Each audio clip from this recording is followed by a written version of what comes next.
O ti që e do të mirën, afrohu. I dërguari Allahut, sallallahu alaihi wasallam, thot: natën e parë të Ramazanit, prangosen djajtë dhe xhinët më agresiv, mbyllen dyert e zjarrit, duke mos mbetur e hapur asnjë derë e tij.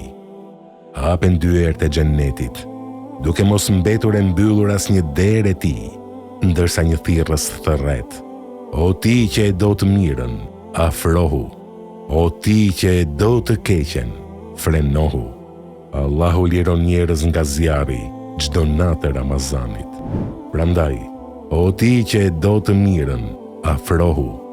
Afrohu se ka ardhur muaji i Ramazanit, muaji i agjerimit dhe Kuranit.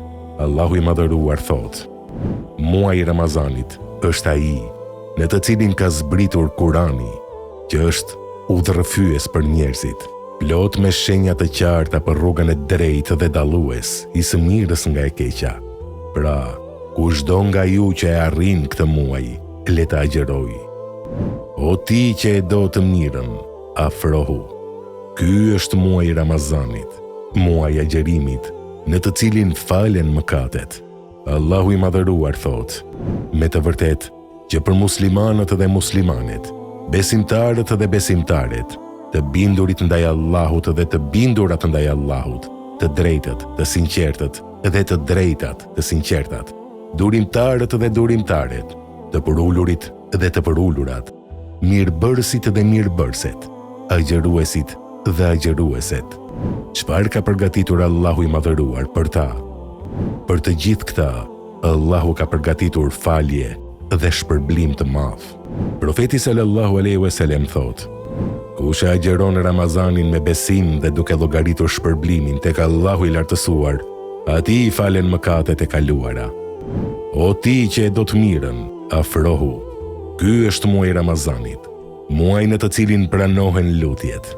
I dërguari Allahu sallallahu alaihi wasallam thot: 3 lutje nuk refuzohen. Lutja e prindit për fëmijën e vet, lutja e agjeruesit dhe lutja e udhëtarit.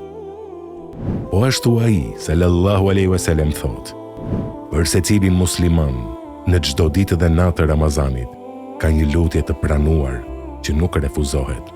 O ti që e do të mirën, afrohu. Ky është muaji i Ramazanit, rruga jote drejt xhennetit. I dërguari Allahu sallallahu alaihi wasallam në haxhin e lamtumirës ndër të tjera tha: friksojuni Allahut, Zotit tuaj, falni 5 namazet tuaja, që Allahu ju ka bërë obligim. Agjeroni muajin tuaj të Ramazanit, jepni zekatin e pasurive tuaja, bindjuni të parëve tuaj që të hyni në xhenetin e Zotit tuaj. Po ashtu ai sallallahu alaihi wasallam thot: në xhenet është një derë që i thonë Er-Rayyan, prej së cilës do të hyjnë agjeruesi të ditën e Kiametit dhe askush tjetër. Do të thuhet: ku janë agjeruesit? Ata do të ngrihen dhe do të hyjnë në xhenet nga ajo derë dhe askush tjetër nuk hyn atë. Kur ata agjeruesit të hyjnë, ajo mbyllet dhe nuk hyn askush tjetër. O ti që e do të mirën, afrohu. Ky është muaji i Ramazanit, mburoja jote ndaj zjarrit të xhehenemit. I dërguari Allahu sallallahu alaihi wasallam thot: agjerimi është mburojë.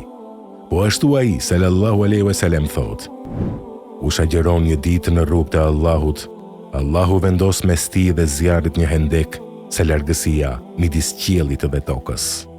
O ti që e do të mirën, afrohu. Ky është muaji i Ramazanit, muaji i namazit të natës në të cilën gjendet edhe nata e Kadrit. I dërguari Allahu sallallahu alaihi wasallam thot: kush falet në Ramazan me besim dhe duke llogaritur shpërblimin tek Allahu i lartësuar, atij i falen mëkatet e kaluara. Po ashtu, ai sallallahu alaihi wasallam thot: kush falet natën e Kadrit me besim dhe duke llogaritur shpërblimin tek Allahu i lartësuar, atij i falen mëkatet e kaluara. O ti që e do të mirën, afrohu. Ky është muaji i bujarisë dhe dhënies. Allahu i madhëruar në librin e tij thot: çfarëdo të mire që të jepni është në dobin tuaj, nëse ju këtë e bëni vetëm për hir të Allahut. Çfarëdo që të jepni nga të mirat, do t'ju rikthehet e plot dhe nuk do t'ju bëhet pa drejtësi. I dërguari Allahu sallallahu alaihi wasallam thot: Vërtet, Allahu është bujar dhe i do bujarët. O ti që e do të mirën, afrohu. Ky është muaji i Ramazanit, muaji i devotshmërisë. Medito se si Allahu i madhëruar i fillon ajetet e agjerimit me përmendjen e devotshmërisë dhe i mbyll me përmendjen e saj, devotshmërisë. I lartësuar i thot: O besimtar, ju është urdhëruar agjerimi, ashtu siç u ishte urdhëruar atyre para jush, që të mund të bëheni të devotshëm. Dhe në mbyllje të ajeteve të agjerimit thot: Këta janë kufit e Allahut, prandaj mos ju afroni atyre. Kështu pra, Allahu a shpjegon njerëzve urdhëresat e tij, që ata të bëhen të devotshëm. O ti që e do të mirën, të këshilloj për devotshmërinë ndaj Allahut, sepse devotshmëria është pajisja më e mirë. Allahu i madhëruar thot: Furnizohuni dhe dijeni se furnizimi më i mirë është devotshmëria. Të këshilloj për devotshmërinë ndaj Allahut, sepse devotshmëria është petku më i mirë. Allahu i madhëruar thot: Por petku i devotshmërisë është më i miri. Të këshilloj për devotshmërinë ndaj Allahut, sepse devotshmëria të bën njeriu më të nderuar tek Allahu. Allahu i madhëruar thot: Më i nderuari prej jush te Allahu është ai që i friksohet më shumë atij. Të këshilloj për devotshmërinë ndaj Allahut, sepse ajo është rrugdalje nga çdo vështirësi. Allahu i madhëruar thot: Atij që i friksohet Allahut, ai do t'i gjejë rrugdalje dhe do ta furnizojë prej nga nuk e pret. Të këshilloj për devotshmërinë ndaj Allahut, sepse Allahu pranon vetëm nga të devotshmit. Allahu i madhëruar thot: Allahu i pranon adhurimet dhe bamirësitë vetëm prej të devotshmëve. Të këshilloj për devotshmërinë ndaj Allahut, sepse ti me të shpëton mbi Sirat, urën, ditën e Kiametit. E ku e di ti se çfarë është Sirati? Allahu i madhëruar thot: Pastaj do t'i shpëtojmë ata që ishin të devotshëm dhe do t'i lëm keqbërësit të gjunjëzuar në të. Të këshilloj për devotshmërinë ndaj Allahut, sepse ajo të shpije në xhenet. Allahu i madhëruar thot: Vërtet të devotshmit do të jenë në kopshtet e xhenetit ku rrjedhin lumenj. I madhëruar i thot: Padyshim, të devotshmit do të jenë në xhenete dhe burime. Po ashtu i madhëruar i thot: Vërtet të devotshmit do të jenë në kopshtin e xhenetit dhe në lumturi. Të këshilloj për devotshmërinë ndaj Allahut, sepse ajo është porosia e Allahut për robërit e tij, të parët dhe të fundmit.